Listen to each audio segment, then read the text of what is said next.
Tonight, questions are growing over former MASLOC CEO Sedina Tamakloe's whereabouts, even as government insists she is in prison custody. We'll hear from civil society organizations, including IMANI Africa and the opposition NPP, who are pressing government for details on the convicted former MASLOC CEO. We'll find out if there's information and if indeed there's even a vacuum over her location. These and more here on Top Story. Top Story, as always, is brought to you by Telecel, connecting allergies and holy insecticide spray and coil. Enjoy a holy sleep. My name is Fostina. Sarfo. Please stay for details.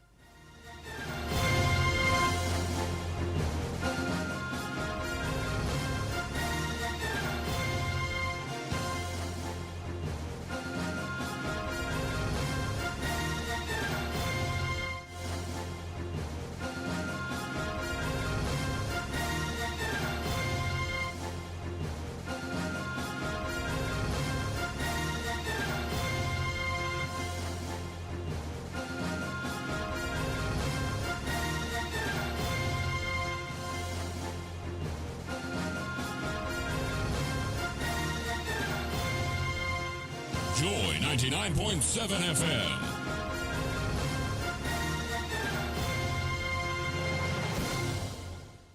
Tonight, prison or house arrest. Questions are emerging over the whereabouts and health condition of former MASLOC Chief Executive Officer Sedina Tamakloe-Attionu as fresh public concern builds around her current status following her return to Ghana.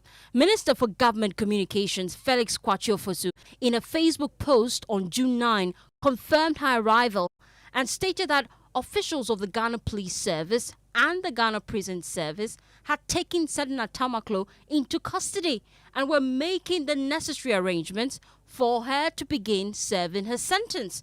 But the latest wave of scrutiny has been triggered by IMANI Africa President Franklin Cudjoe, who is demanding urgent clarity over reports that the convicted former official is unwell and allegedly under house arrest instead of being in prison custody. Franklin Cudjoe on X questioned what he describes as the growing information vacuum surrounding her condition, insisting that there must be clarity on her exact diagnosis, whether the illness is newly developed or part of an existing medical history, and what treatment plan is currently in place. Well, thankfully, Franklin Cudjoe joins me right here on Top Story. We appreciate your time, Franklin.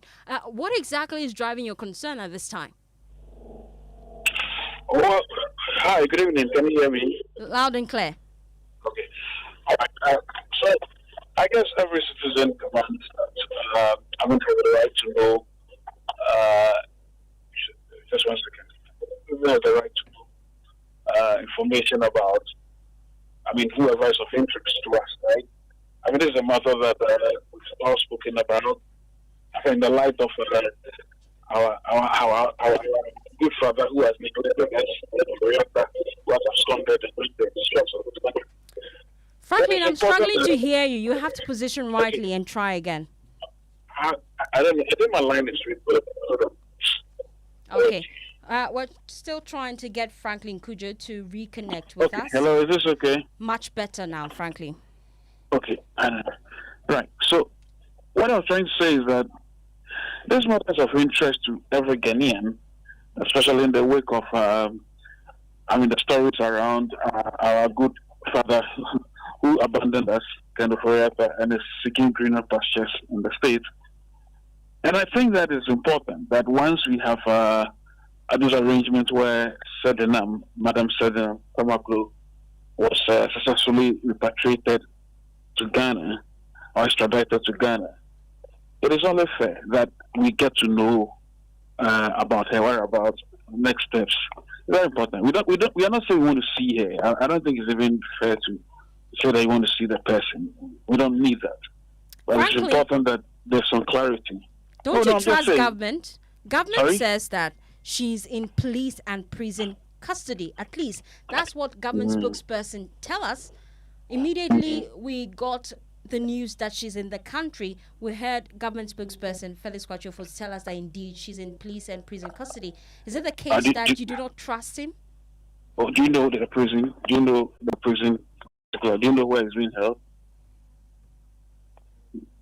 You don't know, right? I also don't know. And you see, I think it's important that we are told exactly what steps there are.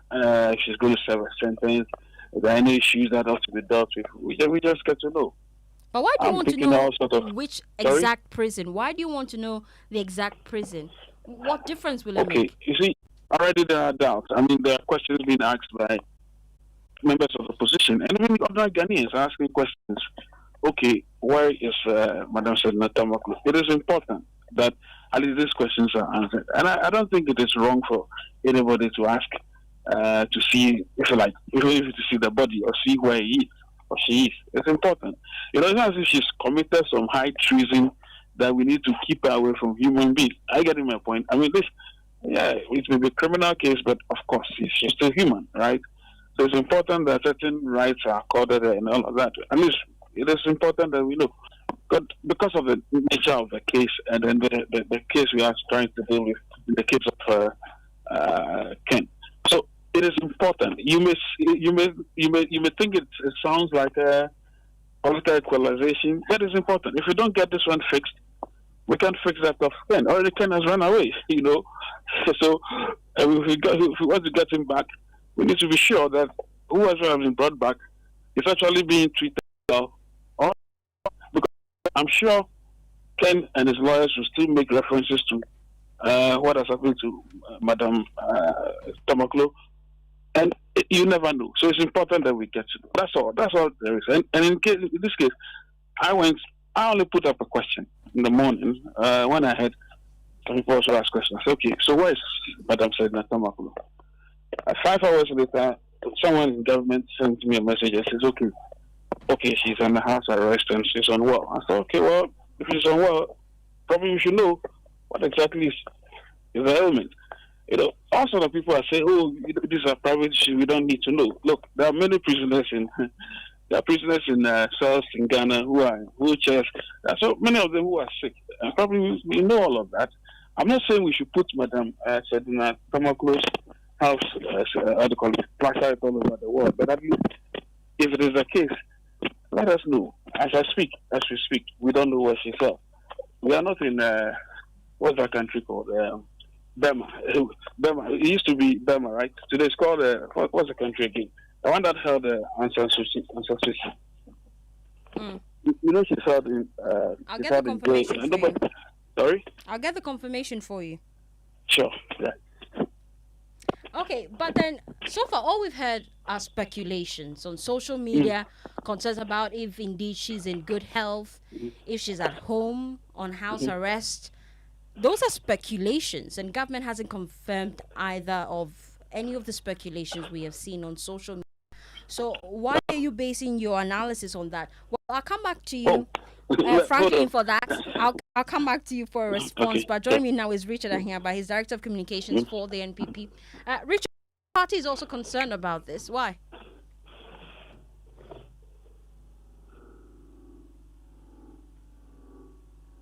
Richard Appiah, you have to unmute for me to hear you clearly.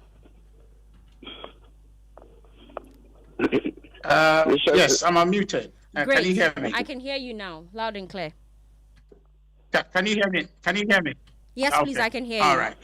Yes, I'm saying why not? Why not? Why shouldn't we be interested? Yeah, I said why shouldn't we be interested? We ought to be interested because justice emanates from we the people, being administered in the name of the Republic on our behalf. If somebody has offended our laws and has gone through the process and been convicted, that person ought to serve the sentence.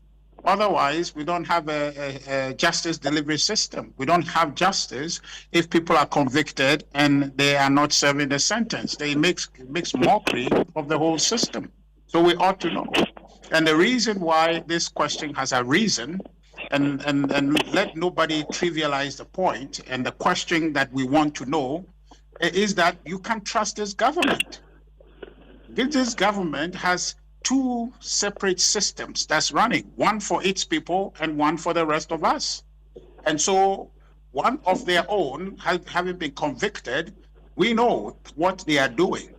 based on what they have done in the past, clearing their people, shielding their people, protecting their people, and persecuting others. That's the reason we want to know. That's the reason this question has a reason, and it is important Richard, you know, that the government be transparent about it. That government is shielding its people. But then I'm wondering, from the NPP standpoint, government says that she has been taken into police and prisons custody. Why are you questioning if this is actually the case? You don't trust government? Of course we don't. And I don't understand what you mean by its allegation. This government took office and cleared its people standing corruption trial. What evidence do you need? This government, when any person in Ghana is deemed or suspected of different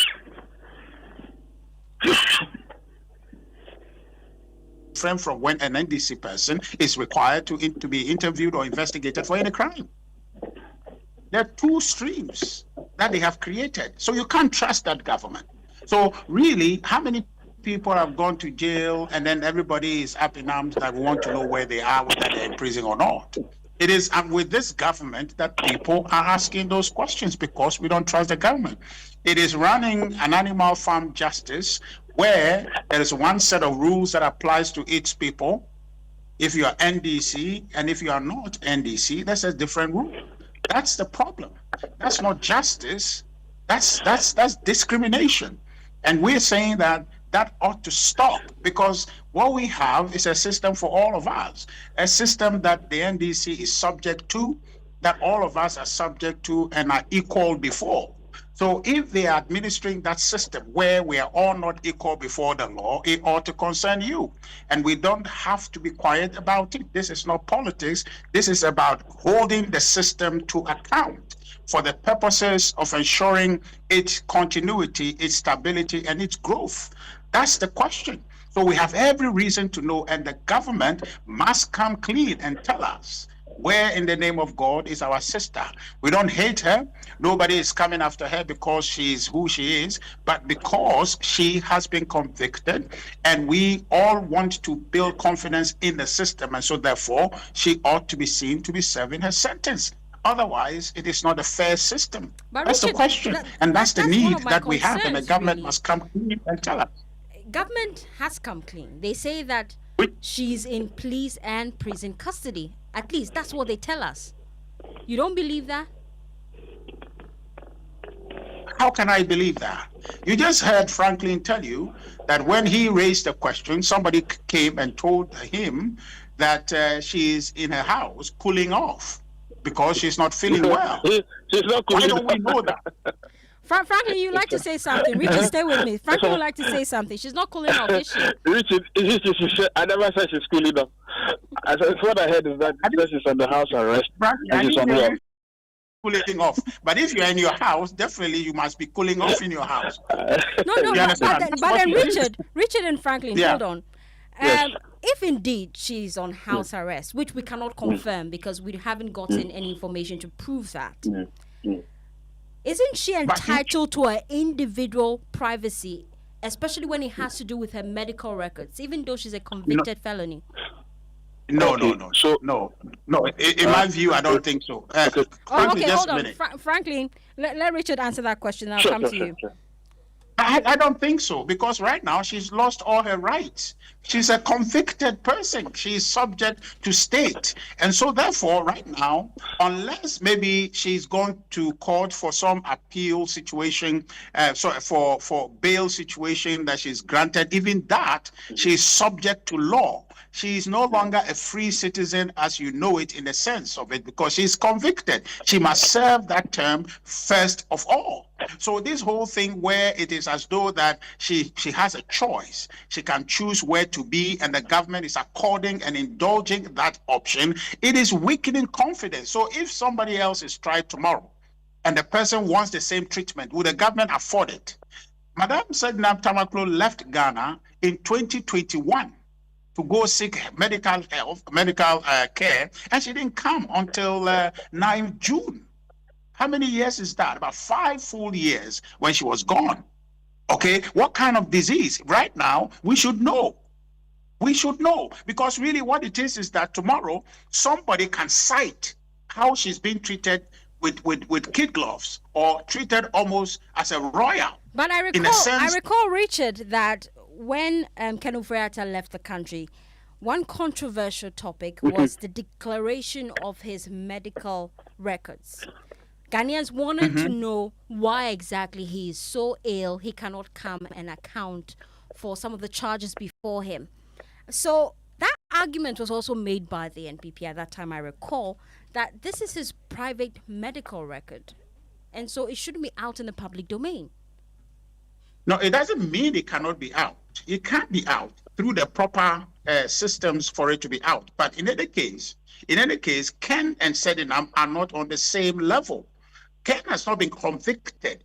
Sedina is convicted. She's an asset of the state right now. Her rights are mitigated. Her rights are not as it is for you and me, a free citizen. She is being convicted. So she doesn't have that liberty.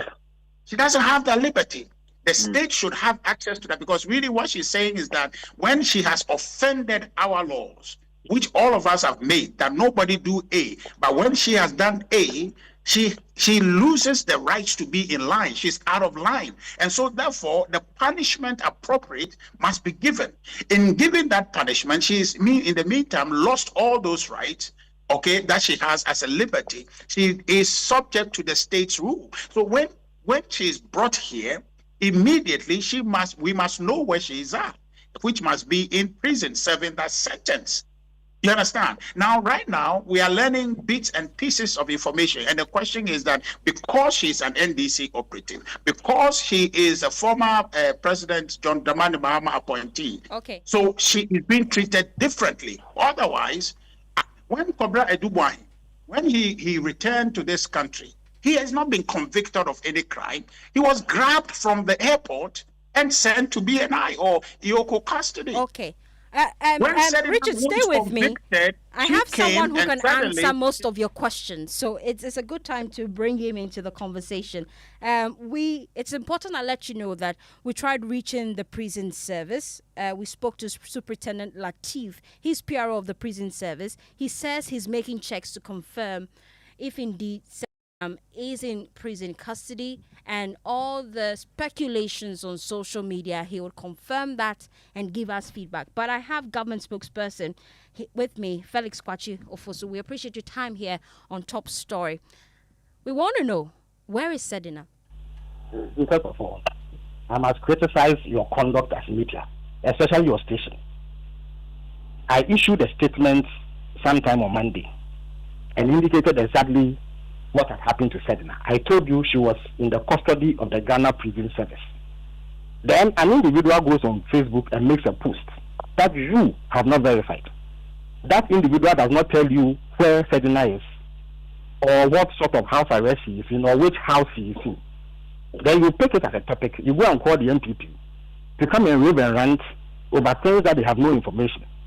On what basis is Richard, who supports the absconding of Fenuforiata, a former finance minister, who is wanted for alleged crimes, purporting to want to know the whereabouts of another person? He wants Uforiata to escape justice. He supports Uforiata's fleeing of the Ghanaian jurisdiction. He doesn't want Uforiata to be held to account, but somebody else should be held to account. On what basis do you call him? What information has he provided you that helps you?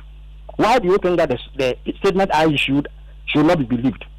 But what Franklin is saying that he has provided no answer for should be believed. What Richard is saying that he has provided no answer for should be believed. When you called the PRO and he told you he will get back to you, I thought you would wait for him. You know, so we need. Felix, I'm sure you've been listening to Joy, and you know that when you put out that statement, if you allow me, Felix, you've been speaking. Allow me to speak. Would you allow me to speak? I'll give you the opportunity to speak. When you put out that statement, as Joy, we put out the statement. In fact, the premise of all the questions I have asked our guests is the statement you put out, clarifying that you have said that she's in prison and police custody. Now, there are speculations about her actual whereabouts. And so we want clarity as government spokesperson. help to demystify the myths on the public domain right now? Because that's why we pay you with taxpayers' money. Where is she? We are not paid to dabble in speculation. Your station doesn't exist to dabble in speculation. You didn't set up your station to get up and spread rumor, monger rumor, and speculate. You are there to inform. The first thing you should have done is that you should ask those speculating. Franklin Kujo, you should ask him which house Sedina is under arrest. If he was able to show you, then you come to me. But you didn't do the basic check. You just picked what he said and you ran with it. I tell you that Sedina is in the custody of the police and the prison service. Everybody who is convicted goes through a certain protocol. They don't pick you from court and take you to prison. They go through certain processes. And once they are satisfied that you are fit to go and serve, they send you there.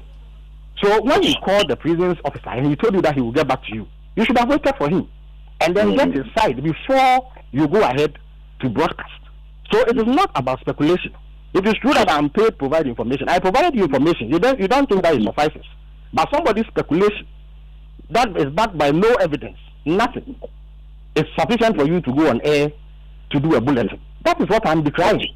Sedina is in the custody of the Ghana Prison Service. They are a long-established institution. They know how to handle people. If somebody needs health care and they need to take care of her, they know how to do it. I can assure you, and let me put it on record, she is not in any house. She is not in any house. She is not under any house arrest.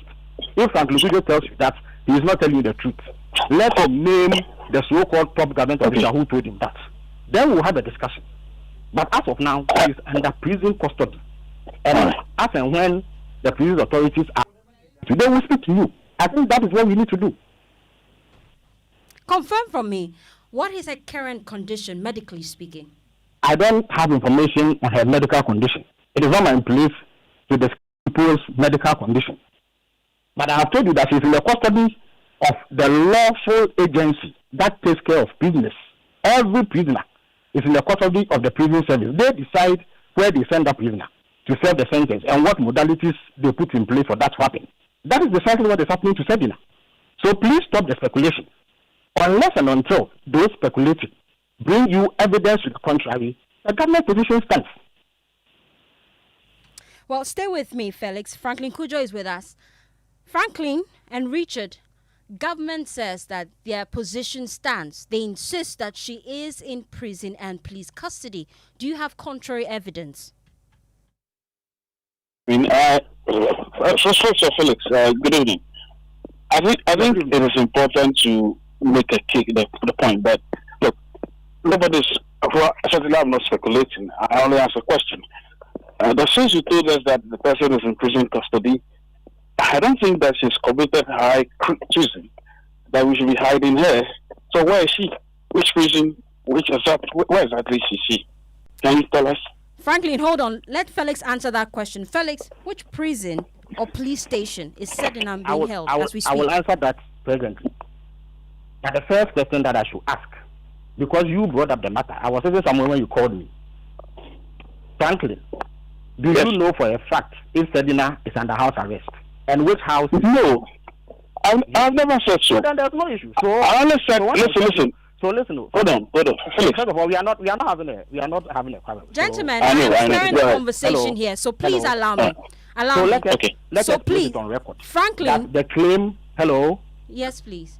So let us have it on record that the claim that she is under house arrest is false. It is not true. It is in the custody of the prison service. As of Monday, when I issued the statement, they indicated that they were running checks on her to be sure that she is fit to go to prison. Once they complete that, they will inform us of the arrangements they've made. That is a lawful process. That is lawful. There's nothing unlawful or untoward about it. But I can say emphatically that she is not in her house or any other house in Ghana. And she certainly is not under house arrest. If she is ever determined to have a health condition, they will take her to a designated hospital like they do. Indeed, there are 1,001 prisoners who are being given health care in accredited state health facilities or others that are designated for sale. So even if she were unwell, she will not be in her house. Okay. That must be placed on record. Okay. Sure. Felix, just clarify for me. Can you tell us which prison exactly? The Ghana Prison Service will tell you that the moment you raise them on the line, as the officer told you. But Can I ask a then, please, question? as government spokesperson, Franklin, I'll come to you. But Hold on. the government spokesperson, You must know. it's true. You I'm must know. Listen, I'm government spokesperson. Yes. But I don't know where every prisoner in Ghana is. Do I? The persons who were convicted last week, if you ask me where they are, I don't know. Because the Ghana Prison Service makes that arrangement. But this is a high-profile case, and I'm sure you are interested in it. It is true. There are high-profile cases. There are high-profile prisoners. I don't know where they are. What I'm telling you is that she is in the custody of the lawfully accredited agency. You see, all of this is stemming from a falsehood started by MPP propagandists who in any event support Kenufo-Attianu's fugitive status. They want Kenufo-Attianu to run away from Ghana. Yet they are there shouting from the rooftops as if they care about accountability. They don't. So please, they are not the people to come and lecture anybody on accountability. They support Kenufo-Attianu's wrongdoing. They want him to run away and stay away. At the very least, Sedi has been held to account. They don't want Kenufo-Attianu to be held to account. The second point I'm making is that the lawful entity that is handling all prisoners in Ghana are the very people handling Sedina. As night follows day, Sedi will serve her sentence. That is the reason why she came down. She was not brought here for a picnic. So the lie that MPP propagandists are spreading, which unfortunately my brother Franklin has fallen for, that she is being given preferential treatment and that she is being held in her house for treatment, is simply not true. That's what I can tell you. Okay, Felix, stay with me. I want to go to Franklin now. Franklin, I'm reading a post you put out on social media, and I'm quoting you verbatim. You said, I understand that Madam Sedina Tamakloe is unwell. In fact, in your post, you said Sedina, not Sedina, is unwell and currently under house arrest. So why are you running away from what she said? Oh, no. I don't think I've run away. I never said so. What I'm saying is that that's what I heard, right? I've never run away from it. And it's also because there's speculation. People are speculating, okay, she's here, she's not here, she's somewhere else. And I started to ask the question, where exactly is she? If you noticed, I posted the first question around 6 or something a.m. I said, where is Sedina Tamakloe? That's the first thing I did. Then someone along the line, someone in government sent me a note and said, oh, he hears he's at the house arrest and he's unwell. I said, okay, fine. I'm not going to mention your name, but I'll just put it out. I want to know a bit more. That's all. That's all we want to know. And by the way, I have not fallen for the propaganda, Felix. I think it's important that we know. That is a bit of a high-profile case. If we handle this case well, we have every right to ask our good friend, father, who has run away from us, why he's run away. I think this is a very valid Franklin, question. I'm running out of time, so let me take a quick reaction from Richard, and then I'll come back to Felix. Richard, Felix alleges that this is an MPP propaganda, really. You were trying to spin the facts in your favor. How do you respond to this? My sister, who is a propagandist more than Felix Kwatiofosu, the government spokesperson? He's a master of it. But you see, his posture on this program is not helpful. He's acting as if we should beg him. You are right. We pay his salary. He chose, he wants to be in government. He wants to serve us. He's serving us. We are not serving him. So if we have a need and we want him to answer, he ought to answer. He shouldn't come here and be talking down to us. That's not how we govern. We voted for him. They asked for our vote and they got it. Now we're saying that you won an election on the back of anti-corruption. You said you were coming to implement Operation Recover All Loot. Here you are. There is a high-profile corruption case. Simple question: where in the name of God is this individual who has been convicted? She's been convicted, and then he hides around and talk about Ken. You have all state power. We are not in government. We are all at your mercy in terms of implementing the laws of our country on all our behalves. You have control of state apparatus. So what is your deficit? What is your deficiency? What is your inability to bring Ken? That's not our problem. MPP, we have not created a dungeon and put Ken in there. Ken is out breathing oxygen like all of us. The same way Sedina Tamakloe was brought here, use the same process and bring Ken. Ken is not running away. And I was happy when Phyllis referred to Ken as running away from alleged crime.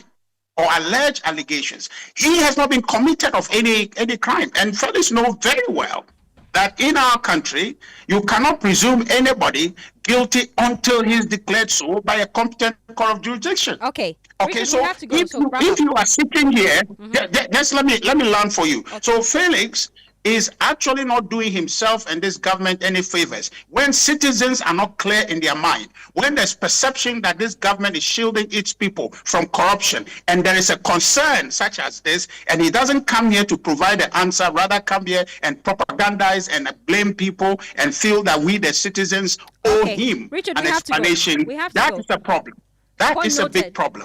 Next on the line is Felix. Let me wrap up with Felix briefly. Felix, your final words. Yes, sir. I discharged my duty to inform the people of Ghana about Sedi's whereabouts on Monday when I put out a statement. I showed you clearly where he was.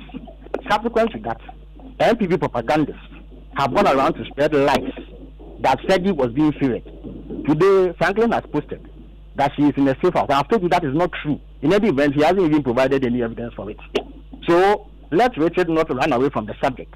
He and his propagandists are peddling falsehood with the view to creating the impression that we are giving Sedi preferential treatment. In any event, why is he upset when I mentioned Telufriata? Telufriata has the same responsibility to render accounts as Sedi. He too was a minister. He was also paid with taxpayers' money.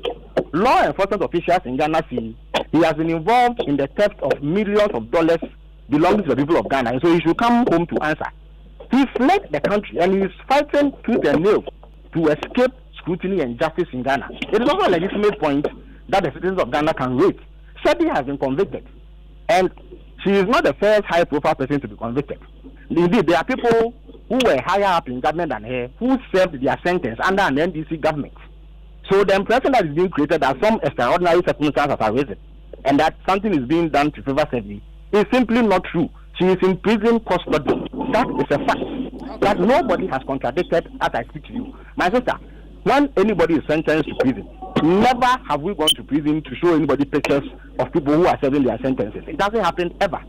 So I don't need to bring you a picture of Sedi for you to see that she is in prison. But as I speak to you, she is in the hands of those who the law mandates to handle prisoners. And they are going through the processes as they do to every other person.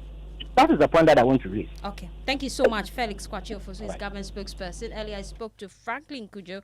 He is with IMANI Africa, and as well as Richard Ahiamba. He's with the NPP. We appreciate your time, gentlemen, here on Top Story. Up next is Newsnight.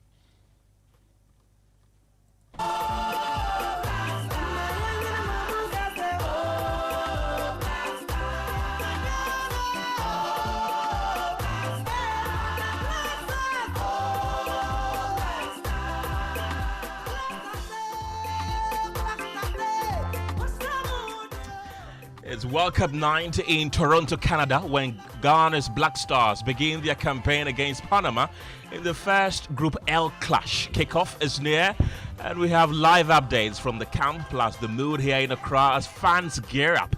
Can Ghana really start with 3 points? Tonight, we have game analysis to assess the team's strengths and weaknesses on the pitch, plus hear from MPs and government officials as they throw their support behind the senior national team. What's your prediction? I'm looking at a win over Panama. By 2-0. Some people will take that to be over 1.5. Mr. Speaker, only a feso people may understand. The Speaker, Fred Agbenyo used to chase me around to beg me to come and play football on campus. Fred Agbenyo.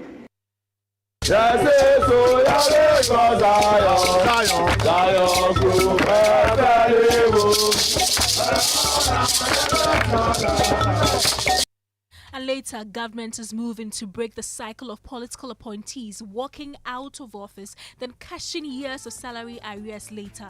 Cabinet has approved a key constitutional review committee recommendation to set up an independent emoluments committee to set pay and benefits going forward.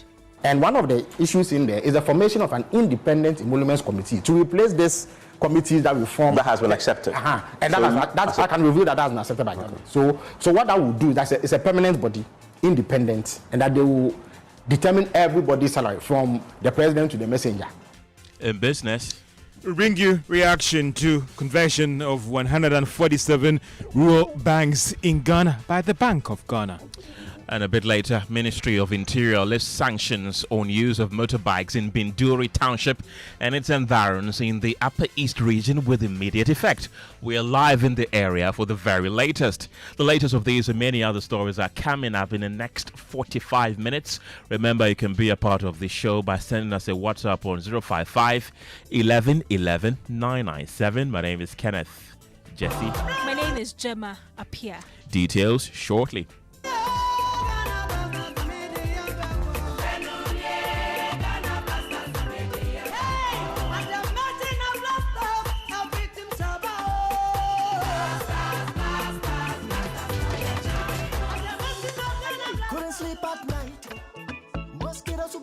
Whining my ears, bugging me all night long. Till I got a remedy. Now I'll be spraying them away with holy insecticide spray. Me I go spray them away with holy insecticide spray. When I sleep, me die, now my God with holy insecticide spray. Holy mosquito coil, holy multi-purpose insecticide spray. Dana Kron Kron. For bulk purchase, call 0302 681582. This advert is FDA approved. His introduction raised eyebrows. You are Josh Weissman? Yes, I am. And he loved the life of crime. And how did you come by such detailed insight of an armed robbery syndicate? I am an armed robber. Hey. Roverman Productions, in partnership with National Theatre and Joy FM, presents an Uncle Wise play, Love and Handcuffs. Mabel, remember the ovulation and action tonight. Hey, David Fifi does you a wicked man. After bringing the police to shoot me, all you are thinking about is sex. Hey, I am going away. I'm going to my mother's house. Bye. Shows on the 26th, 27th and 28th June and 3rd, 4th and 5th July at the National Theatre. Rate 300 CDs for single tickets, 500 CDs for couples and 225 for the loyalty card. Tickets are available via the Rover Cover short code *365 *535#. Joy FM. Waka Now offices. Airport Shell. Tama Community 11 Shell. Dansoman Shell. And Bachona Total. Call 050-554-6010. Sponsors Koba, Waka Now, Apotheca, and M Notify. Roverman Productions. Be the difference.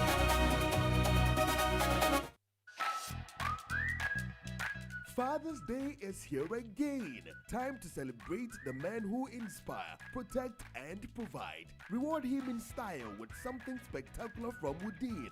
From June 15th to 30th, shop men's ready-to-wear or fabrics at any Woodin retail or partner shop and get an amazing gift. Different shades, one remarkable dad. Celebrate him the Woodin way. Terms and conditions apply. Woodin, le créateur.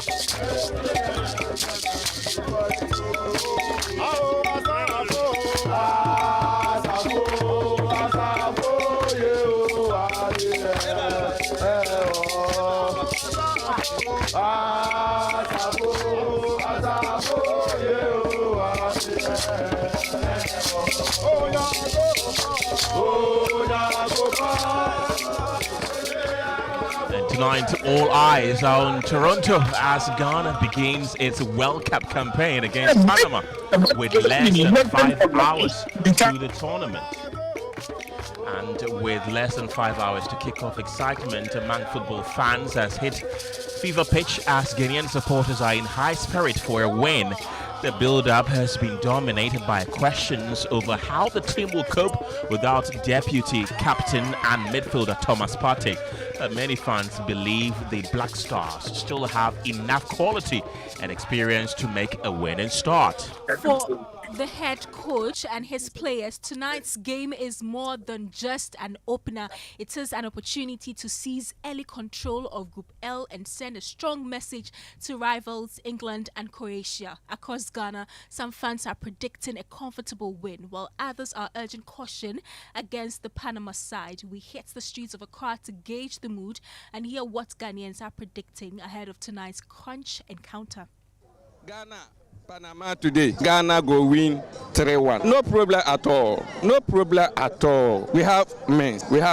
Ghana won, Panama won, because Ghana with our 1 day and 1 year, we are not asking for more. What we want is a win, so 1 is okay. But if he's not playing, it's not a big deal because you have Semenyo, you have other colleagues there, so we are hoping for the best. Oh, maybe 3 or 4-0. Oh, 2-0 straight. Yes, 2-0. Ghana, oh, Ghana. Blessed, guidance and protection for Ghana team all the time. Have a good day, Ghana. Blessed. Oh, it's not going to affect anything. No, we are going to win. We and Panama, they are not strong. We are going to beat them 3-0. Of course, we are going to beat them 3-0. We hope the boys will show out and they'll do their best. Very enthusiastic crowd there, Gemma. But let's go to Kumasi because some supporters say they have gone beyond predictions and are praying and fasting for victory as the Black Stars seek a positive start to the tournament. I am expecting that Ghana is going to beat Panama by 3-0. Even though right now, currently, we don't have strong team as we used to have in Samoa Jones and then Stephen Appiah their era, but surely we are still going to beat them. Ghanaians are behind them. They should do their best. And at the end of the day, we should celebrate together. So almost shy. Na Ghana ni aje. Ebasa no aye ni NDC, ni MPP. We pray that God sees us through and grants us victory. I expect the Black Stars to score 2 goals tonight. We pray that God gives them the strength and wisdom and that they put in a strong performance to secure the win. Vice President Koho. And the whole day me ya kwanchine. Ama womu. Nti wo nyere wo mo ho nti ene da so no ye hia ne se anya 3 points one kura 3 points na ba go no ba won hye Semenyo so se de obo City no a obrofo na gina tum no won so nye saa Isre ye footballers ne se ene de nothing but the best. This is our first match, and I believe the Black Stars will score 3 goals. We wish them nothing but success and expect them to start the tournament on a strong note. I haven't eaten today because I'm fasting and praying for the team. If Ghana loses tonight's match, I won't be able to eat. So my young team question on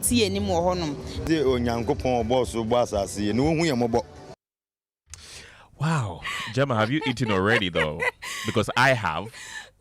No, I'm waiting. Okay. After the game. Right. At 11 p.m. Let's pray it goes well. Yeah, it will. But not everyone agrees on how Ghana should approach the match. There are different views on the tactical direction the head coach should take against Panama. Listen to sports analyst Eva Ochre on the best approach for the opening fixture. She spoke on the Pulse on the Joy News channel.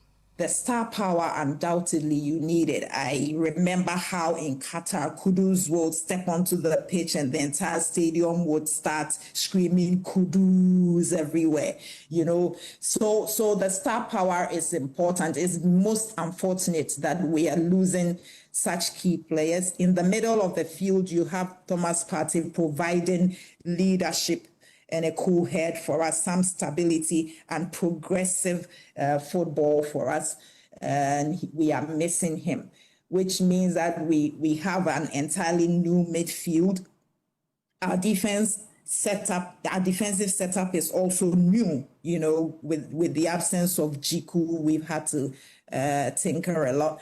So there's a lot going on for us. Thankfully, Semenyo remains our brightest spot.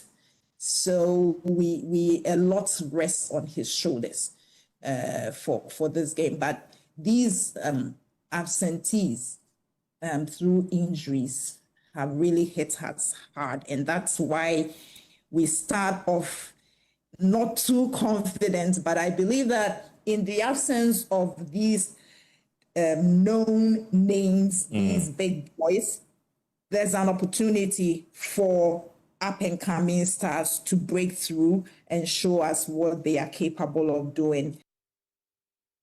That is sports journalist Eva Ochre there. Let's go on to Zoom and speak to football analyst Michael Asari Buedu. Also on Zoom is Joy Sports editor Fento Tahiru Fento, who is far away in North America. Fento, I want to begin with you. What's the mood like in the Black Stars camp as we speak, with just a few hours ahead of kickoff?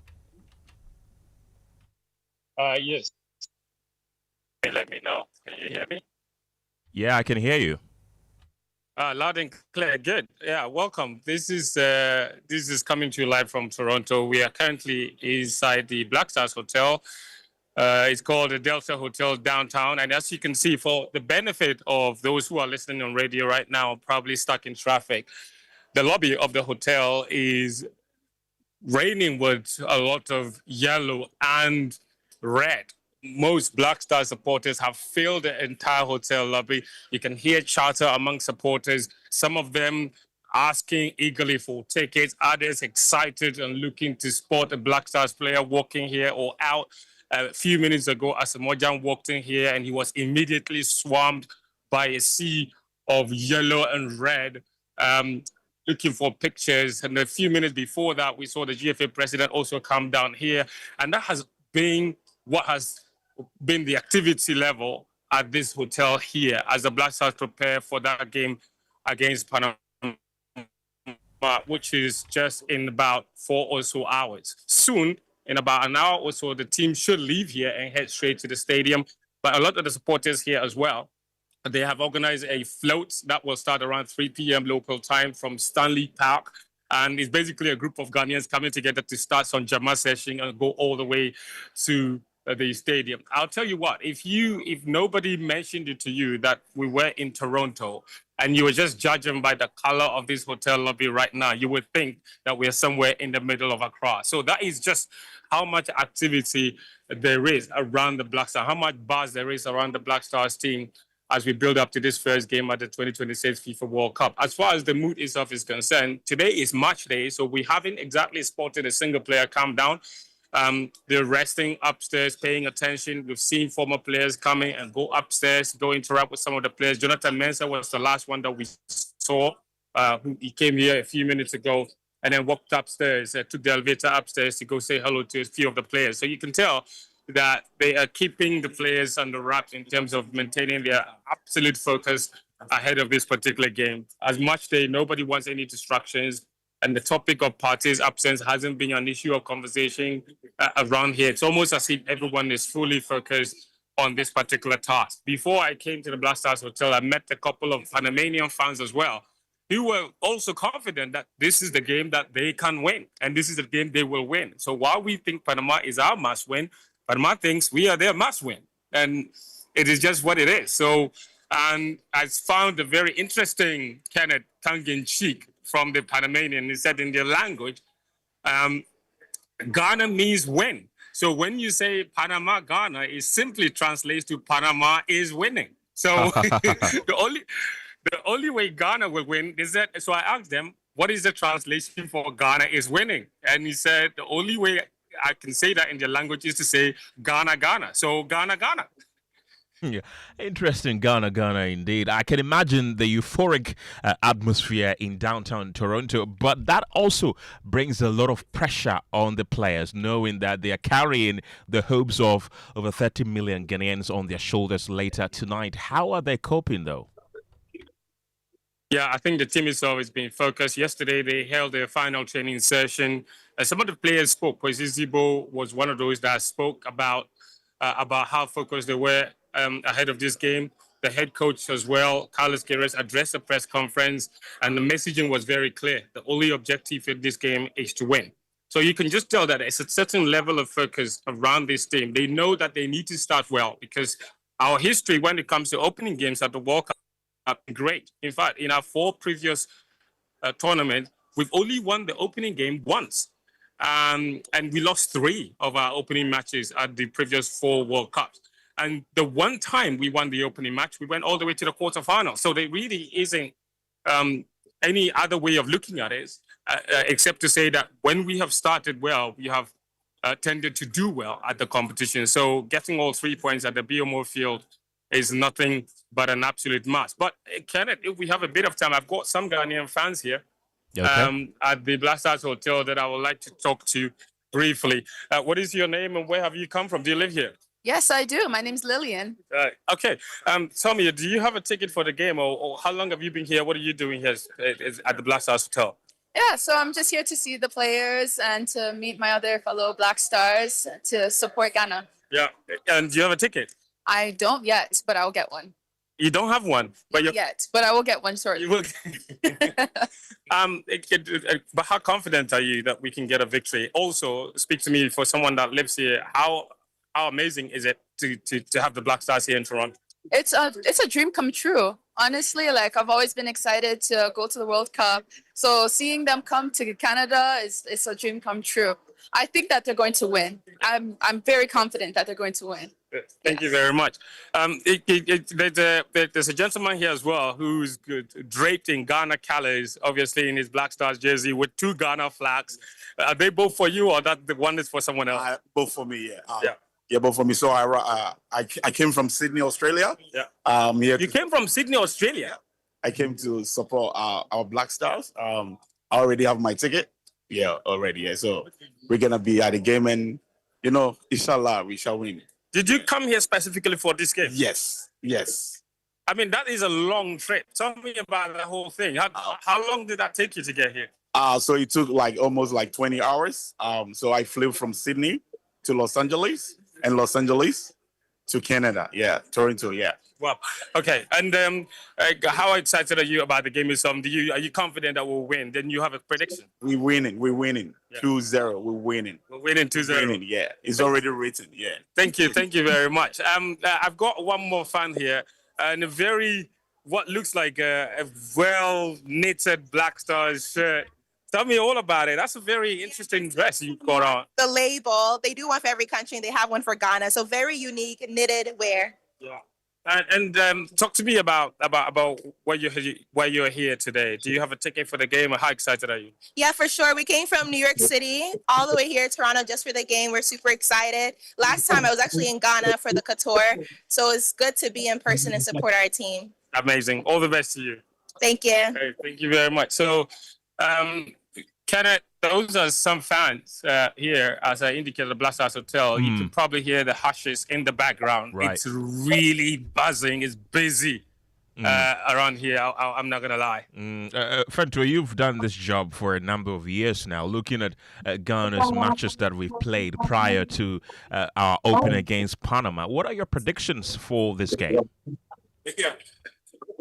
You want Ghanaians to come after my head, Kenneth. You want me to predict so that when it doesn't come true, then they'll go and cut the video and say that I'm expecting a positive prediction from you.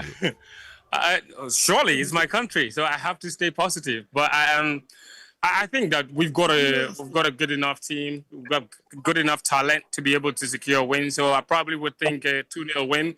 But to be honest, I don't really care what the scoreline is. Even if it's an ugly 1-0, the most important thing is to start well and start with a victory. So I think they've got it in them to get a win this evening. Fento Tahiru. Fento is Joy Sports editor here at Joy News. Thank you very much, Fento. Also on the line is Michael Asari-Bwedu, who is a football analyst. Michael, welcome to the program. What do you make of the tactical approach heading into the game? We're hearing that the coach is likely to go with the 4-3-2-1 formation. Would that be a good one? Well, I think it is. Good evening. Fento said earlier that we need to start well. I think it is not just a game that we must start well. It is a game that we must win to ensure that we put ourselves in a pole position in terms of qualifying from our group. And from the tactical point of view, I expect the Black Stars to start this game very carefully, not recklessly. And I say this because the temptation will definitely be there. Ghana will want to attack Panama very early. But we must be very careful. Panama also not just here to make up the numbers. They are actually a decent side. They've had a couple of games to prepare them for the tournament. So in terms of preparation, I dare say that they are ahead of us. And they have a team that possesses remnants from the 2018 squad they presented, and then it's been blended with a couple of new guys who are in there to also prove a point. So yes, there will be a very tough customer for us, and it's a game that we must really cross our T's and dot our I's and make sure we leave no stone unturned.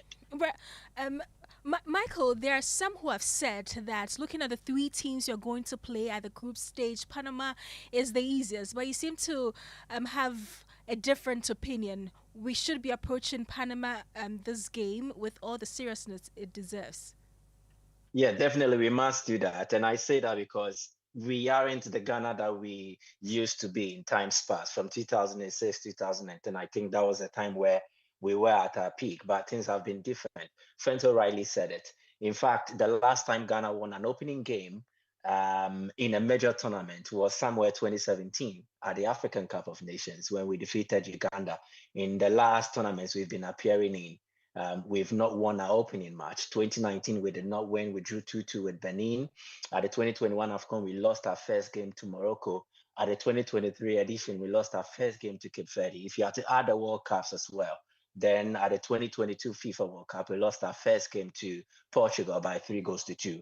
And historically, we've never won a World Cup opening game. So it means we actually have history against us, even before we start worrying about Panama and what they can offer. Again, if you look at current performances, I can say that Panama, to an extent, maybe they might not be ahead of Ghana, but clearly we might be at par. They have been a very disciplined team. Is that so? Because for our friendly matches before the World Cup, we've not really won any match. But I do know that Panama played against Brazil before the World Cup, scored 5 goals. It just shows how strong Panama is. How do we stand a chance in any way to win this game? Definitely, we do stand a chance. It's a football game, and like you rightly mentioned, they have had some good games, and before the start of the tournament, they played against Brazil. They were beaten, but they scored 2 against the almighty Brazil. They played against other opponents like Bosnia and Herzegovina. They are actually playing well under their new coach, Thomas Christiansen. They are very disciplined. They play a pragmatic approach, and they are transition focused. When I say this, I mean that they are not a team that do possess like we see of the Spanish national sides or maybe the French national team. There's a team that basically set up in a manner where they would love the opponent to take the game to them, and then they actually will want to counterattack the opponent. So I think it is a game where Ghana needs a very solid plan to stand any chance against the Panamanians. And it is simple. Let me break it down basically. We need to have a compact mid-block. We need to be very strong in our physical duels. We need to also have the quick attacks in our teams after we force turnovers from the Panamanians. And then most importantly, we must make sure that we frustrate them. It is something that we must do. It is very, very important. Quite interesting there. Michael, if you look at our table or our group, statistically, we are the worst. Ghana is the worst. We are the lowest ranked team in the Group L. Looking at the fact that we are slow starters when we go to the World Cup, what will be the best results going into this game with Panama? Especially looking at the fact that we're also likely, to not win against either Croatia or England. Well, I think the best result will be nothing but a win. Although mathematically we could end up drawing all our group games and still qualify to the next stage of the competition. There's an expanded tournament, 48 countries that are participating. So it means aside the top 2 teams from Group A to Group L, the 8 of the best third place teams also stand a chance to qualify. So what we need to do is that we need a right strategy. And the perfect one will be getting a win in our first game. If that does not happen, we must avoid defeat. We still need to make sure that we have our heads in the tournament. A first defeat makes things very difficult for us. So I think the perfect result will be a win. If we cannot get that, we must avoid getting beat by the Panamanians. And of course, the Group L opener is between England and Croatia. Which of these teams should we be looking out for? These are teams who have grown in international football. England have been able to shed off some albatross hanging around their neck in previous tournaments they played in. They were seen as a team that failed to live up to expectations. But if you can judge by the last European Championships they've been playing in, they went to the final in the last 2 editions. Unfortunately, they lost to Italy and then Spain.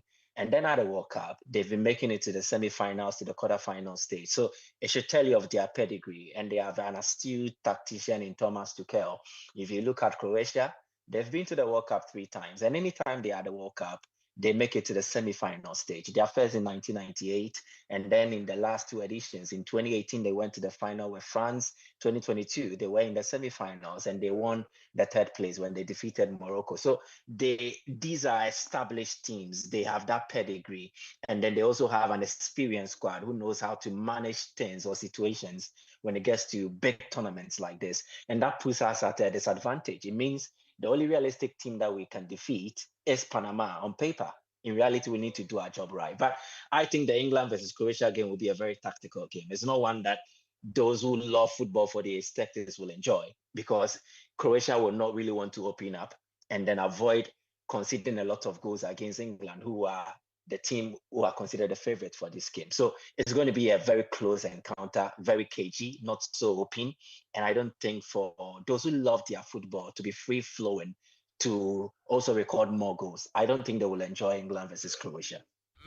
Michael, thank you very much for your expertise this evening. Michael Asari-Boadu is a football analyst, and that brings us to business. George Wiafe is here with the latest. George, anticipation is building towards the game.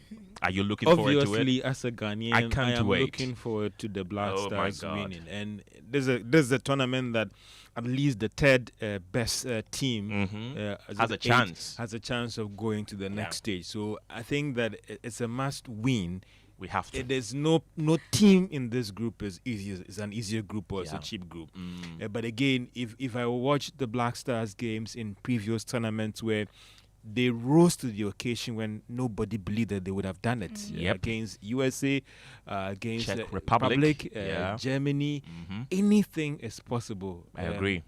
DR Congo is playing now against Portugal, still 1-1. We saw what Cape Verde did. I think that anything is possible, and that Morocco is the bit about me that drives my optimism about the Stars doing something today. Right. And what that will mean for businesses here in Ghana, you know, those who are selling the jerseys and all those things, the branded flags, you know, the viewing centers and all those things. It will be a good business. It will be the Ghanaian economy as well. Praying and fasting, are you? I've not done that, but you see, I mean, I believe in hard work, right? But I also believe in grace and the hand of God in everything. Work hard, right? Leave the rest to God to do His job. Agreed.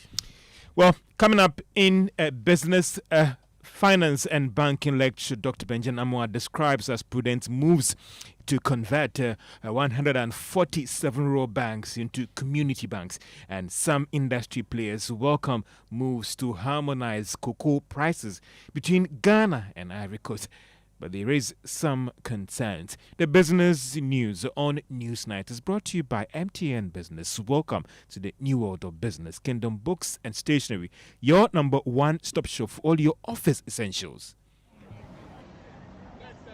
30 years ago, MTN arrived in Ghana and everything changed.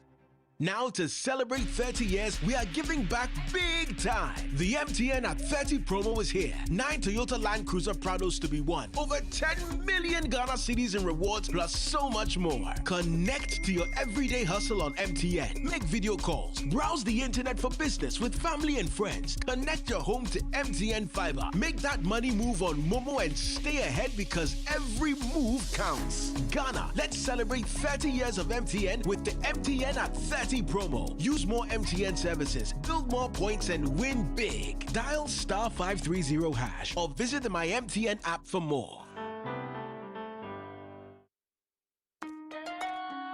Son, we are so proud of you for setting up this hospital. I really love those hospital beds and waiting chairs. By the way, did you import them? No, Dad, I didn't. I actually got them from Kingdom Books and Stationery right here in Ghana. Wow. We also bought our office supplies, safes, executive desks and chairs from Kingdom, and they gave us expert advice on how to set up our office. Guys, that makes 3 of us. I also got our sofa and bedroom sets, plus our dining hall furniture for our new home from Kingdom. Wow, Mom, that makes 4 of us. I usually get my stationery items from Kingdom, and my teacher also mentioned that our classroom furniture was provided by Kingdom. So there you have it. Whenever you're thinking about setting up an office or acquiring furniture for your home, etc., Kingdom Books and Stationery should be your first port of call. With over 40 years experience in the industry, we stock and supply a wide variety of globally sourced office and home furniture, stationery and equipment. Visit our head office, Takweje, Osu near the Osu Cemetery, Tema near Community 4, Takoradi opposite Vijay Mays Plaza, Cape Coast University Bookshop, Spintex Road near Absa Bank, Atomic Center Point Mall, Winneba University Campus, KNUST, the University Bookshop, and Santasi in Kumasi. You can also visit our shop online, www.kingdomstoreonline.com. Hurry while stock lasts. For further inquiries, contact us on 050-162-0810 or 0302-764-101. Email info@kingdomgh.com. Kingdom Books and Stationery Limited, where quality and affordability is assured. Terms and conditions apply. Brush your teeth, brush your teeth every day and night. Slide the gems and talk to them, brush the gems away. England gems, we go brush them, go Asia gems, we go brush them, Panama gems, we go brush them, we go. Whatever the germs, brush them away with the new Pepsodent, now in limited edition World Cup packs. This advert is FDA approved. This football season, Star Oil and Point Africa, they give you double. Every Monday and Tuesday, fuel up at Star Oil and get 2 times your bonus points. That's right, double points when you buy quality and affordable fuel from Star Oil. Now, fuel the game for Point Ibeji. From 1st June to 19th July, collect and redeem points in the Point Africa app for amazing rewards, including fuel vouchers, flat screen TVs, PlayStation, Bluetooth speakers, blenders, and food deals. First come, first serve. Charlie, don't just pay. Get point, use point. Download the Point Africa app today. Star Oil, still quality and affordable fuel for all. Terms and conditions apply.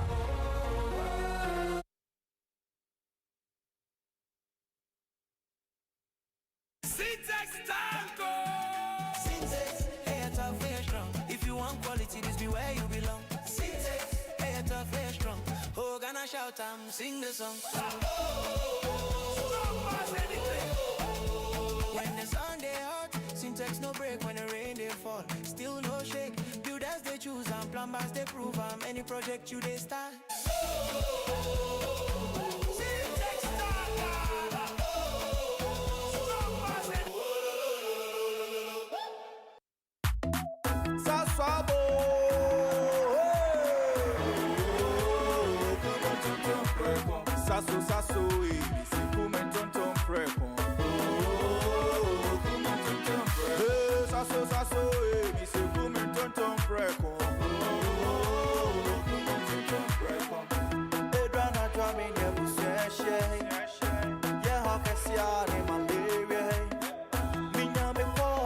Sasso, every mosquito started run away. Sasso, mi se come tonton preko. Sasso, come tonton preko. Nani shamne die demonstranko. This advert is FDA approved. You're welcome back to Business on News Night. Now, Finance and Banking Lecturer Dr. Benjamin Amoah has described as prudent the conversion of rural banks in Ghana to community banks. The Bank of Ghana today announced that it has converted all 147 rural banks into community banks. It charged these institutions to complete all the statutory changes, rebranding and other regulatory alignments by the end of this year. Dr. Amoah tells Joy Business the move could help in expanding their scope, especially when it comes to their new capital requirement. But if you look at it from the viewpoint of the increase in capital, then the community banks will now have enough capital buffers, and they can now leverage on the 10 million capital buffers to high-value communities intermediation needs. From that perspective, then the community banks now have what it takes to provide some high-value intermediation services compared to the previous period. So it's indeed good for the communities and also the customers and clients who source for financial intermediation services from the community banks, as we know them. Finance and Banking Lecturer Dr. Benjamin Amoah. Now, Chamber of Bulk Oil Distributors is raising concerns about the high dollar rates offered by some commercial banks to them for selling petroleum products. Now, Chief Executive of the Chamber, Dr. Kweku Ofori, has been explaining to Joy Business that the practice is unfair. Whereas the central bank came to the market at the rate of 11.05, some of the commercial banks were charging as high as 11.45, meaning that they want over 40 pesos on a dollar. The spread is unconscionable. That's inconsistency. It's not only about the consistency. It talks about, it's a pure greediness price, because we all don't expect anybody or any group of traders or institution to take advantage of it. One, in all the engagement that the central bank and the finance minister has been having with us, they keep on letting us appreciate the importance of petroleum product and its contribution to the inflation and the overall fiscal decisions that they are taking. Dr. Kweku Ofori is the Chief Executive of the Chamber of Bulk Oil Distributors. Now, some industry players are welcome moves to harmonize cocoa farm gate prices between Ghana and Ivory Coast. President John Mahama yesterday announced that the two countries have agreed to harmonize their pricing policies, a major step aimed at improving farmer incomes. But farmer Edward Karowe is worried about how this can be smoothly implemented. Whereas the two countries, Ghana and Cote d'Ivoire, control over 60% of world cocoa production, they don't have the same leverage and strength and power when it comes to determining international price for cocoa. And that is the biggest challenge, which I think they need to tackle much. And I am happy that they are agreeing that beyond the two countries, other West African countries that also produce cocoa, they will try and bring them into that cooperation so that they could now leverage on the bigger cooperation to be able to influence the international market. And to do that, it's not only about talking, it's also about what the two countries are seeking to do by trying to process more of their cocoa in the countries. Edward Karowe is a commercial farmer. Now, the Director General of the State Pension Trust, Net Kwesi Afrebani, is pushing for some national debate on the reviewing of the current retirement age. There has been push for the age to be reviewed from the current 60 to help improve contributions. But speaking to Jabez, Mr. Bani says that the review should also consider other issues and not just one. A lot more people today in Ghana are living longer, are much stronger even after 60. I agree. But a decision to extend retirement goes beyond just that. You need to consider factors like your employment rate, unemployment numbers, availability of jobs. So we all need to go and sit together as stakeholders, brainstorm, deliberate, and ultimately come to the point where we all make a decision than an individual institution like SNED deciding, guys, let's run. Because of course, if you extend the pension years from, let's say, 60 now to 65 or 67, what it practically means is that my payout now will reduce, whilst more contributions will come in. How do we juxtapose that against probably creating another backlog of 5-7 years on unemployed youth who could have come into the employment bracket? Director General of the State Pension Trust, Net Kwesi Afrebani. Now, government says it is expanding investment in agriculture, warehousing and processing infrastructure as part of efforts to reduce post-harvest losses and strengthen food security. Speaking on Joy Business's Agribusiness Month, National Coordinator for the Feed Ghana program, Bright Kojo-Domaji, says that upgrading this infrastructure is very important to the economy. The World Food Program is helping the buffer stock to do that stocking and also to improve the capacity of our warehousing systems, especially the cold systems, to ensure that some of our warehouses have a cold system, and also look at the technology base of our warehousing system, where all the warehouses are manual and can sit down and do the real data capturing systems. Bright Kojo-Domaji is the National Coordinator for the Feed Ghana program. And that's all for business. Back to you, Gemma and Kenneth, as you look forward to the Black Stars. And you know, there's the football economy here in Ghana. There is. And what a win would do for the football economy in Ghana here. I tell you what, even tonight, the business is going to boom tonight because there's going to be watch parties across the country. People are going to sell. And if there's a win, you know, our HR people, business owners, tomorrow go the rules small. Please, that one that you are saying it to. Okay, right. Well, the Black Stars of Ghana are receiving huge support from members of Parliament as the MPs hold a special Gemma session in Parliament ahead of the game against Panama tonight. Discussions around tonight's game took center stage on the floor of the House, with members chanting patriotic songs and predicting a win for the team. We'll get into the prediction shortly, but first, this is how it went down at the foyer of Parliament, where chairman of the Sports Committee with other MPs led a Gemma session to raise morale ahead of the game. James Aveji has more.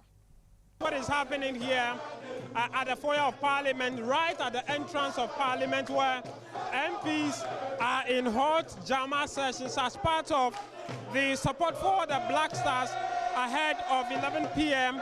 tonight when they take on Panama in the first group game of the match. You see the MPs, all of them kneeling down here and showing their solidarity to the Black Stars ahead of the game today, in high spirits ahead of the day.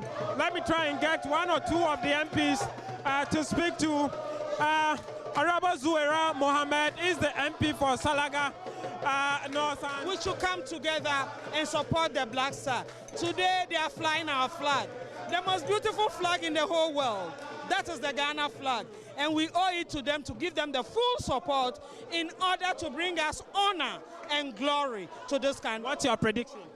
I'm looking at a win over Panama. Thank you. Yes. Thank you so much. Honorable Zuera. Honorable Maxwell Lukuto is also here. I'm interested in why you MPs decided to put yourselves together to do this. Oh yeah, so you see, I came in Batakari. I was given this shirt in Parliament. And so I've changed from my Wednesday wear to this one. The morale is so high, and we are excited that through it all, we have been able to qualify again for the World Cup. This is not the first time, but this is a special one. And so all MPs together from both sides of the aisle, we are supporting the Black Stars to the fullest. What's your prediction? My prediction is that we're going to score by 2-0. By 1.5. Yes.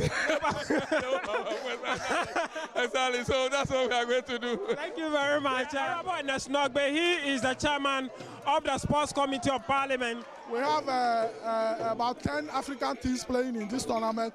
So far, we have only one winning a match. That is Cote d'Ivoire. Yes, the rest are also doing very well, but we want Ghana to garner the 3 points today. Well, let's go to the phone line and speak to James Aveji. James, so the Majority Chief Whip, Roxy Nelson Dafiamekbo, also spoke on the floor of Parliament about this game. Tell us more.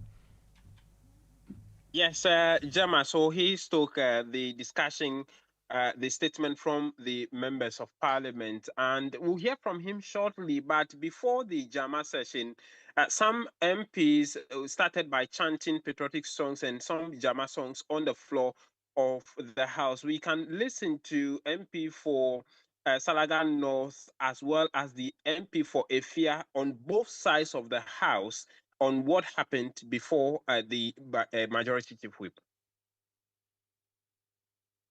Discipline, what it takes to give themselves out to Ghana and bring honor to all of us. We will be here and cheering them on. And again, let me say, raise high the flag of Ghana and one with Africa advance. Thank you very much, Mr. Speaker. Bless our homeland, Ghana.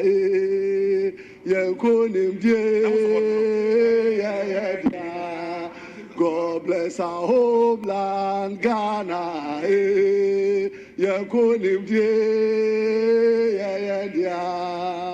Oh, say, Black Star, say, forward ever, say. Mr. Speaker, this is the morale that we have to go into today's game in faraway Canada. The Ghana Black Stars is noted, Mr. Speaker, in showcasing our talent when it comes to football, particularly at the Global Mondial. We showed what we could do in 2006 in Germany, where everybody remembered the likes of Sule Muntari, when we saw Asamoah Gyan score that classic goal against US, and then all of that. You know, where Stephen Appiah, the Capito, was there marshalling the midfield. And then we come to 2010, South Africa. We saw how we went very far. Unfortunately, post-2010, our confidence in the Black Stars keeps on dwindling. There's much, we don't appear to have much expectations and hope for the Black Stars these days. So, James, we just heard from some MPs on the floor of Parliament. We are also hearing that the MPs prayed for the Black Stars. Yes, Gemma, after all the statements and the predictions, the Honourable Member for Ho West, Honourable Bejra, called on the Speaker to allow for a prayers to be said. So in that spirit, you and Ken, as well as our listeners, can bow your heads as Honourable Agboja gives us prayers for the evening. Oh, we're in prayer. Of the Parliament of the Republic of Ghana acknowledges the fact that you are sovereign Lord. Amen. And that the battle is ready, but deliverance comes from the Lord. You give Black Star, our compatriot, who are on the battlefield, to come with the trophy. All we are looking for is that the trophy will come to this house. Amen. Today's game is a win. Yes. We heard our colleagues saying 2-1, 3-1, 2-0. But all we are looking for from you is that, Lord, they will score and score and score. And that will qualify to the final. And Black Star will be the first African country that will win this. Yes. This we all ask with our heart, that God, you will bring it to pass. Because in you we trust. Amen. Amen. Let the house say amen. Amen. And away from that, government moves to end one of the most controversial pecs in public service, with Cabinet approving plans to scrap the practice of paying years of salary arrears to political appointees. The decision follows recommendations by the Constitutional Review Committee to establish an independent emoluments body to determine salaries and benefits, ending a system that has repeatedly left incoming governments footing huge back pay bills. Government spokesperson Felix Kwacho-Fosu says the current arrangement has become unsustainable. He revealed that out of the 248 million cedis budgeted for compensation at the presidency this year, more than 150 million cedis is being used to settle arrears owed to former presidential staffers. Why that top up? That is the difference between what he took on account as minister and what the committee determined should be paid to him. So it has been paid. Indeed, if you go to the Ministry of Finance, they will tell you the amount. For MPs on both sides, some of whom were ministers, some of whom were not, over 700 million has been paid in back pay and ex-gratia. So if you take what the 2024 budget says alone and pick that figure, you need to add the top-up to determine the full compensation. You understand what I'm saying? Now, if you come to the office of the president, the staff there, the same salaries that we came to meet is what we are taking. So logically, because the numbers have reduced, the compensation will reduce. But when you go into the 2024 budget, which was read in 2023, it quotes a figure which they were taking on account. At the time, their salaries had not been determined. When they were leaving, that determination was made. So as I speak to you, ministers who served under President Akufo-Addo, they've been paid their top-up and ex-gratia. What is outstanding is the top-up of the political staff at the office of the president. As I speak to you, that figure amounts to 156 million Ghana cedis. But the minority in Parliament says it will vigorously scrutinize some of the Constitution Review Committee's recommendations when they come before the House. I agree with Felix that, look, we need to have a dispassionate interrogation of these matters. And Parliament and others, we can do that. But the fact remains, if you have 60 ministers and deputy ministers, and your government is littered with all kinds of political appointees across the spectrum of the government machine, you have 18 deputy ambassadors from sex, you have 18 deputy ambassadors, you have appointees in the ministries, in foreign missions, and we, all of us know that these appointments have been made. You will still have the problem we have where the burden on the exchequer becomes unbearable. And that is the point we are making. So don't limit the argument to ministers. I think that it's, yeah, don't limit the argument to ministers. So it's about time that we get to a point where, as a country, we have a national conversation to flesh out. They're about to have that because the constitutional review. How we should form our government. The constitutional review is an opportunity. You take, for example, the fuel he mentions. You don't gain anything when you say you ban fuel. When you have a fuel depot at the office of the president. Two other stories tonight. The use of motorbikes, which was restricted in Binduri Township and its environs in the Upper East region since April, has been lifted with immediate effect. A statement by the ministry indicates this follows a review of the security situation in the area. And Gemma has been going through that statement. Gemma, first of all, remind our listeners the reason for the restriction in April. So, Ken, the ban was a security measure put in place following the deadly ambush on a Ghana Armed Forces convoy along the Boko-Bolgatanga road near Binduri. This resulted in the deaths of 3 civilians. And what more is government saying about the resumption of motorbike use now? Acknowledging the support to the security agencies during the period of the restriction, and the statement cautioned residents to remain vigilant, maintain peace, and support the security agencies in their efforts to sustain law and order in the area. It's further encouraged the use of peaceful, lawful means to address grievances and promptly report any suspicious activities to the security agencies. We would speak to Albert. Sorry, unfortunately, we do not have him on the line. Right. And that will be it for Newsnight tonight. But before we go, though, a few of the messages you've been sending to our WhatsApp platform. Sam Bannerman in the USA says Felix Kwachiofosu's response to the whereabouts of Sedina was so arrogant and very annoying. He has to come again. Nane Kuyamua Boatin from Ablekuma Central says Ghana is winning this match. I expect the Black Stars to win by 2 goals against Panama, or say Ghana. This one says Panama 2, Ghana 1. Oh, how? From Amos in the Little Republic of Tuna. Amos, come again. And Francis says, what is MPP's Richard Ahinyakba saying by saying we voted for NDC? Did he vote for NDC to come to power? If MPP will not ask KOA to come again and account for the stewardship as a minister in MPP government, no voting for MPP to come to power anytime soon.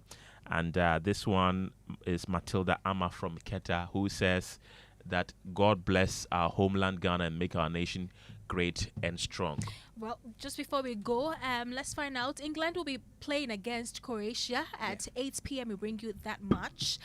Stephen is here with the lineup.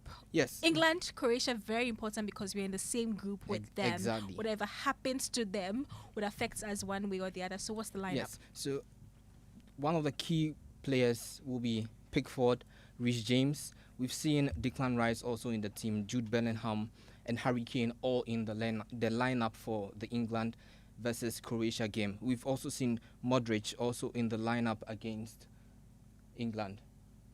England-Croatia game. But we've also been hearing from the president of the country. He's been talking about Ghana's game ahead of. Right. Thank you very much, Stephen. The president has been wishing the Black Stars of Ghana well, and that's it for Newsline. Though the match that just ended, Gemma, is between Portugal and DR Congo. They shared the points 1-1. Very, very surprising. That's it for Newsnight, though. Thank you very much for being a part of the show. My name is Kenneth. Gyasi. My name is Gemma Appiah. Have a good evening.